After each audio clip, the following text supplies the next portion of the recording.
This is Algebra 2, Lesson 84 on page 346. All right. God bless you. The first part of this lesson is degrees of equations. So the degree of an equation is dictated by the highest degree of a term in the equation. So if I have x plus y equals 4, what's the degree of this first term? 1, because you use the exponents, right? What's the degree of this second term? And what's the degree of this? 0. 0 is your constants. So the highest degree of this equation is 1. It's a first degree equation. That tells us many things. It's linear. All first degree equations are linear. Roots are solutions. We're going to put at most, it has 1. Or I should say x-intercepts. Move that up a little bit. X-intercepts. 1. Every equation that is a function has one y-intercept. What if we have the equation what's the degree of this equation? 2. At most, how many x-intercepts? All right. So now I'm going to add one more column. How many times does it change directions? Linear doesn't change directions at all. Quadratic, a second degree, changes directions 1 time. Such that and we're going to look at that, it either looks like this, and that's like the minimum point, and it changes directions and goes in the other direction. All right, so if we had an x cubed, what's the degree of that equation? 3. At most, how many x-intercepts? It has to have at least 1. But it can only have 1. It can have 2, it can have 3. And how many times do you think it changes directions?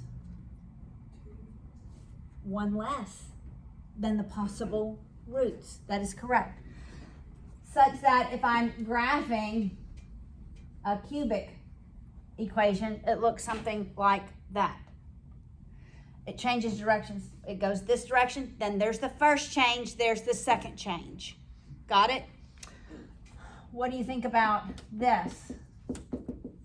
What's the degree? Go ahead, say it. 4. How many at most roots?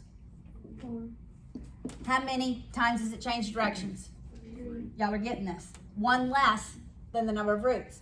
Such that if I'm graphing this one, it almost looks like a W. It begins going down. There's my first change, second change, third change in direction, and so forth. So the degree of the equation tells us a lot about how many at most x-intercepts it has. It tells us how many times it changes directions at most. And it tells me visually where it starts, what quadrant it starts in. All right? So we're going to talk a little bit more about this after we finish this lesson. And I've given you a handout. This lesson really deals with linear equations. That's all it deals with. And so there are 3 options if I have a system of 2 linear equations.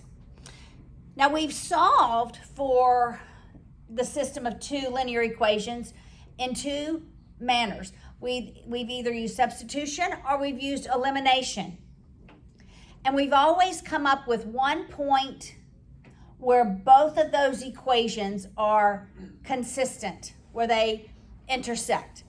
So when we've been given a system of two equations and we've been solving for the x and the y value, that's what we've been solving for, where those two equations are concurrent. So two linear equations, when we've been using substitution and elimination, we've been solving for that one point where they intersect. But there are actually two other options.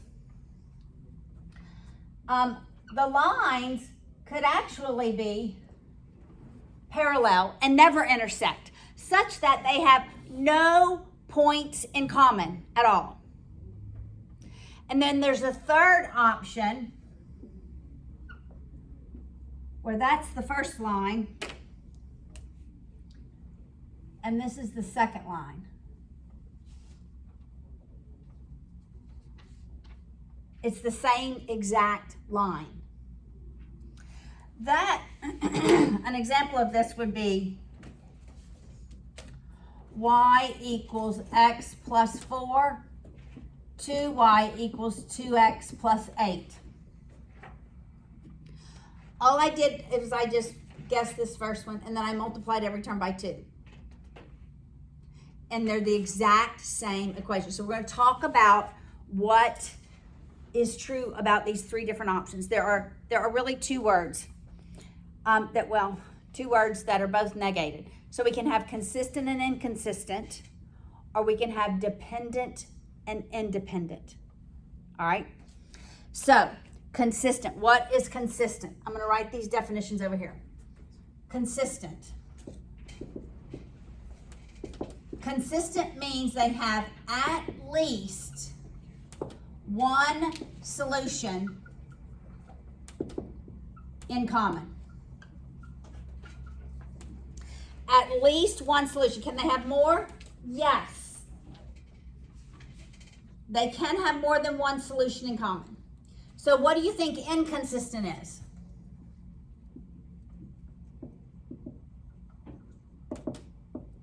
What do you think inconsistent is? No solutions in common. So would you say that the parallel are inconsistent? That's correct. This is inconsistent. An inconsistent system. So the other two are consistent. This one is consistent. And this one is consistent. All right, then there's dependent and independent. So let's do dependent first. Dependent means that they have every solution in common. Absolutely every solution in common. So then what do you think independent means? If dependent is every solution in common, then independent means? Not every solution in common. Anything less than not every solution in common. Okay, so which ones are independent and which ones are dependent? Which one is this? This one is independent.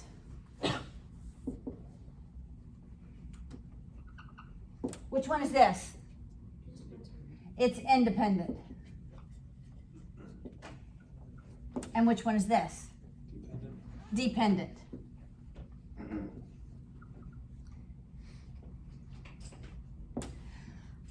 All right, so parallel lines are consistent and dependent.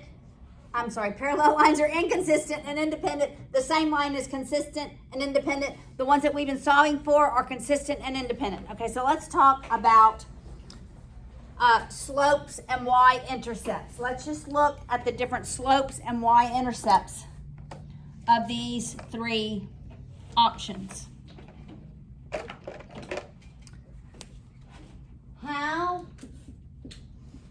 do their slopes and y-intercepts compare? For these two. How do their slopes and y-intercepts compare? Do they compare at all? Their slopes just opposite. Well, if they're perpendicular, but they're not necessarily perpendicular. So both the slope and the y-intercepts are different. If we have consistent and independent, both the slopes and the y-intercepts are going to be different.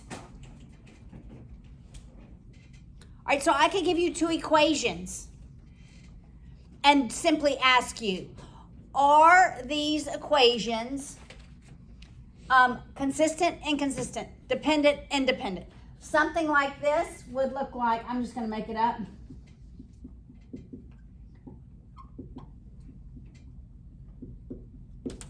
Different slopes, different y-intercepts. We don't have to graph them, figure it out. Well, I could ask the question two ways. I could give you a graph and ask you, what are they? I could give you equations and ask you, what are they? Make sense? Your book does this. I may do this as well. But I'm not going to give it to you nice and neat like this. I'm going to give it to you something like, I'm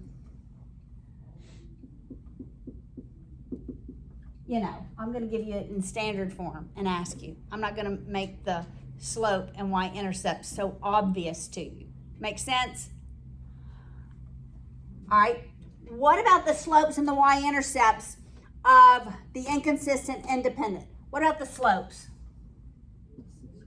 The exact same. They have to have the same slope in order to be parallel. What about the y-intercepts? Different. Have to be different. So this is something like y equals 2x plus 3, y equals 2x plus 5. Of course, I wouldn't give it to you that nice and neat, right? Probably not. I'm going to give it to you in standard form. You're going to have to get it to this form to be able to tell me. So parallel lines are both in. The same lines are both no ends. The other ones are C and I, CI. Consistent, independent. All right, so what about the slopes and the y-intercepts for this situation? Both are the same. Both are the exact same. The slope is the same and the y-intercept is the same.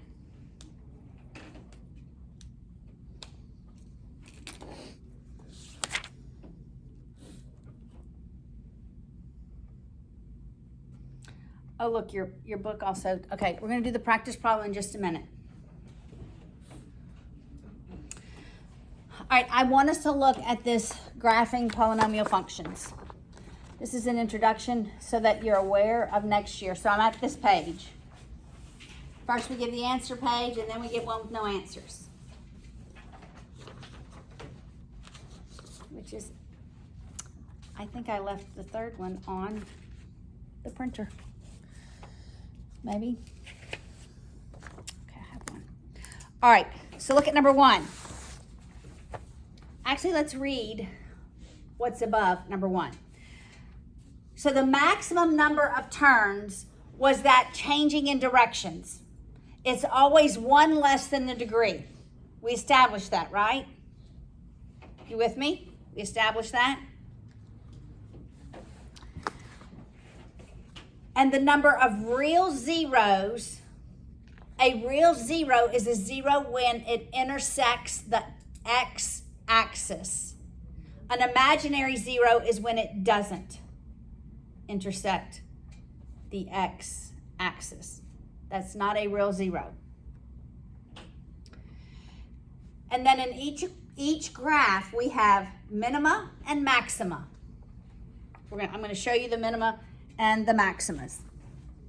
All right, so we have real zeros where it crosses the x-axis. We have changes in direction, and those changes in direction dictate the maximum and the minimums.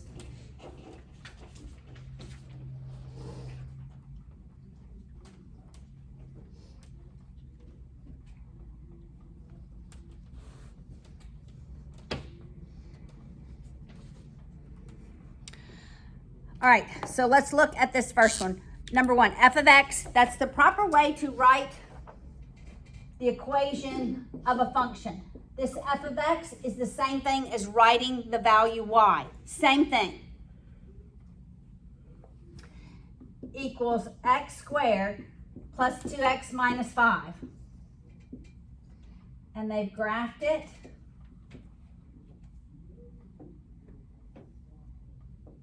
And I'm just doing a rough sketch of this.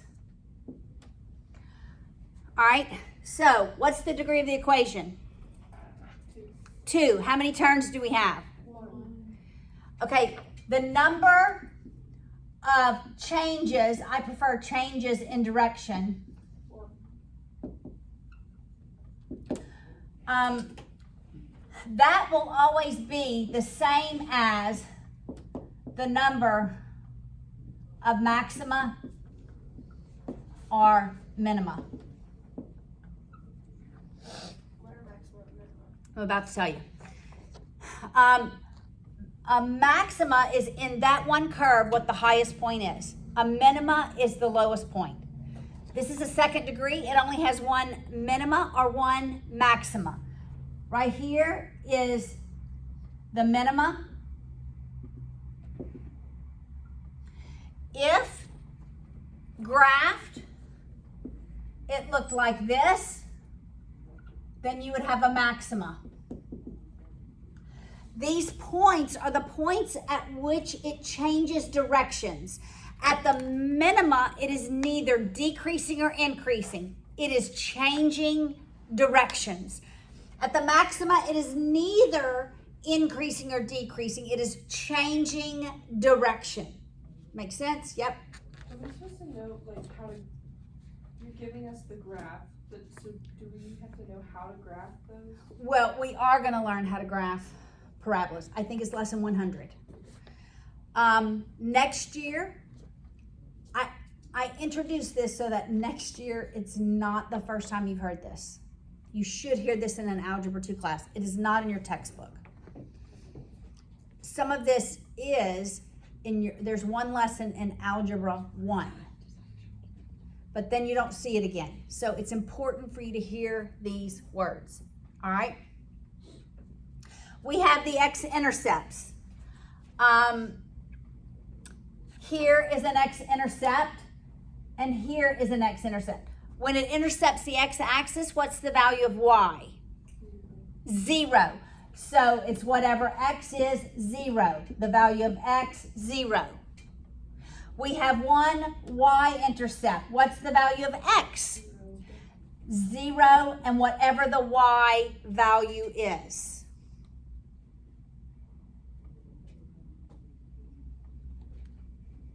All right, look at number 2. So what was the answer? Look, the answer's given. Maximum number of turns. Do you see it? The vertex, this is the vertex where the minima is the vertex. The vertex is -1, -6. They've given it to you. X is -3.4 and X is 1.4. They do not give you the y-intercept. It's in How do they get 1.4? 1.4. And what's the maxima on that one? There's no maxima, only a minima. A second degree either has one minima or one maxima. Depends. If it opens up, it has a minima. If it opens down, it has a maxima. This is opening down. It has a maxima. All right. Look at number 4, the third degree. We'll go by degrees.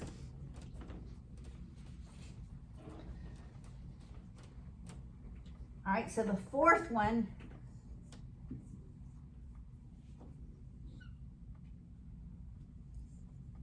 looks something like this.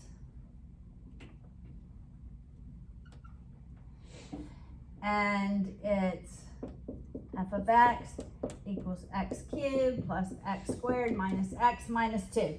All right, it's a cubic. How many changes in direction? We have one direction, 1, 2. It has 2 changes in direction. At most, how many x-intercepts can it have? 3. Degree equals x-intercepts because a third degree could look like this. Got it? You see that? How a third degree could look like this. This one only has 1 real 0 and 2 imaginary. Remember I told you last week when you solve for, we're only doing quadratics, but when you solve for the quadratics and you get an imaginary number, they always come in pairs, the plus and minus. Imaginary solutions always come in pairs, in 2s. So there's 2 imaginary solutions, and then there's 1 real 0. You see that?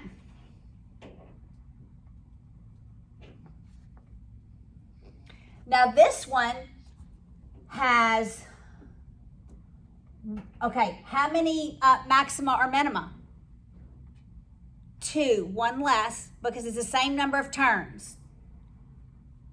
Right? How many times does it change directions? Twice. How many maxima or minima does it have? 2. All right, so this one has a maxima here, and then that's where it changes directions, and then it has a minima here.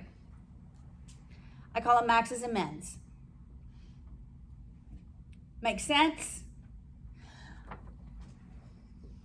All right. So when we have, this is an odd degree, right? Because it's 3. You know what 5 looks like? Can you imagine what 5 looks like? Yeah, exactly. Something like 1, 2, 3, 4, 5. Just more changes in direction. What do you think 7 looks like? Just add another max and min in the middle, right? So I want you to always think when we see odd, I want you to think linear.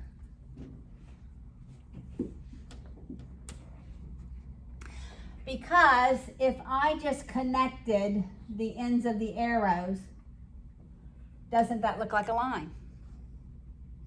So odd degree, I want you to think linear. Now, why do I say that? When the slope is positive, what happens to the line? It rises left to right, right? You agree? It rises from left to right. What happens when our slope is negative? It falls. All right. So that is like y equals 2x, negative 2x plus 1. It falls from left to right. So I'm going to tie this and connect this to all the other odd degrees. Linear is odd degree. You got it, right? It's a first degree. Notice that x cubed is a positive number. So from left to right, it's going to increase. If it were negative x cubed plus x squared minus x minus 2, you know what would happen? It would fall from left to right. It would begin here and fall. When this first, the highest degree coefficient is negative. That's why I ask you to think slope when you get to any odd degree function. All right, so what's a real 0? Yes, Tress? It actually crosses the x-axis. Actually crosses the x-axis. What's a maxima? The highest point on one of the when it changes direction. Correct. It's the highest point on one of the curves where it changes direction. What's a minima? The lowest one. Correct. How many y-intercepts does every function have? Are you sure it's one? Yes. Ever any more than one? Never. Never more than one. So every odd degree, if the lead coefficient is positive, what happens to those endpoints? It looks like they what? Rise from left to right. If that lead coefficient is negative, what happens to it? It falls from left to right. Okay? Now, for our even functions, we think parabola.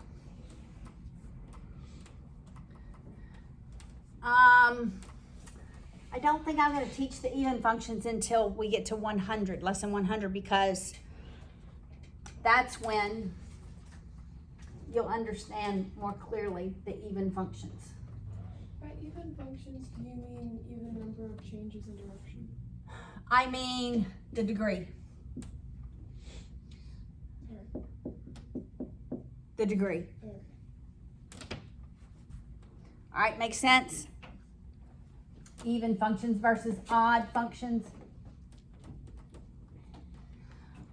All right.